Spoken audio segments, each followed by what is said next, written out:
मोठ्या प्रमाणात महायुतीला यश मिळालं आहे, मात्र मुख्यमंत्री पदावर कोण हे अजून जाहीर झालेलं नाही. वेळ होता राहिलेला आहे. कधीपर्यंत मुख्यमंत्री जाहीर होणार किंवा कधी नवं सरकार स्थापन होणार, सगळ्यांनाच उत्सुकता आहे. हे यश लोकांनी दिलेलं नाही. कॉपी करून 40 मार्क भेटले तर आनंद केला जाऊ शकतो, पण कॉपी करून 95 मार्क भेटणे 100पैकी त्याचा आनंद कसा मनवायचा? तर हे रस्त्यावर तर कुठे दिसत नाही आहे, आनंदही कुठे दिसत नाही आहे. आणि आता मुख्यमंत्री ठरवायचा तर मुख्यमंत्री जोपर्यंत 90 डिग्रीमध्ये वाकून सांगत नाही की साहेब तुमच्या मित्राला आम्ही मुंबई महाराष्ट्र विकायला देऊ, मी त्या सगळ्या फायलीवर सही करील, तुमच्या पाठीशी उभं राहील, अशाच पद्धतीचा मुख्यमंत्री जो आहे तो भाजप निवडेल. मग ते फडणवीस असो, बावनकुळेजी असो, किंवा कधी कधी आम्ही आता संजय कुटेंचंही नाव ऐकतो आहे. कारण की ज्या पद्धतीनं विदर्भामध्ये छत्तीसगड, मध्य प्रदेश, राजस्थान इथं जे सरप्रायझिंग नावं दिलेली आहे, तशाच पद्धतीचं काही होऊ शकते असं काही लोक कयास लावत आहेत. त्यात संजय कुटेंचे नाव येत आहेत, त्याच्यामध्ये चंद्रशेखर बावनकुळेंची नाव येत आहेत. तर जो मित्राला मदत करेल, धारावीपासून तर तुमच्या नागपूरच्या अजनीच्या दंगलापर्यंत, त्यालाच मुख्यमंत्री करतील. आणि ते वाकत नाही तोपर्यंत ते काही जाहीर होत नाही.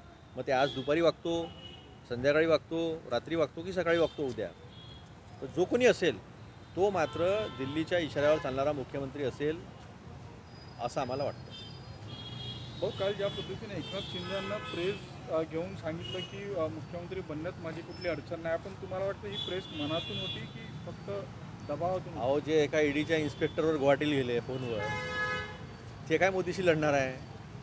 मोदीशी लढण्यासाठी एक नैतिकता लागते, एक आपल्या विचारधारेशी कमिटमेंट लागतं, तोच माणूस लढू शकतो.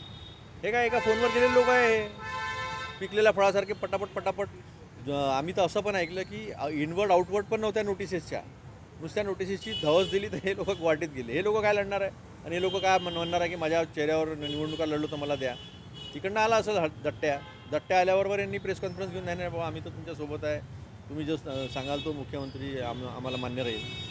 हा एकदम सरळ आहे, काही मोठी गोष्ट नाही याच्यामध्ये. शिंदेंच्या मनात नाही आहे की फडणवीस मुख्यमंत्री व्हावा? असं आहे की शिंदेंना वाटतं माझ्या चेहऱ्यावर झालं, फडणवीसांना वाटतं की याला काहीच माहीत नाही कसे निवडून आले ते तर मला माहिती आहे. त्यामुळे त्यांना वाटतं त्यांनी झालं पाहिजे.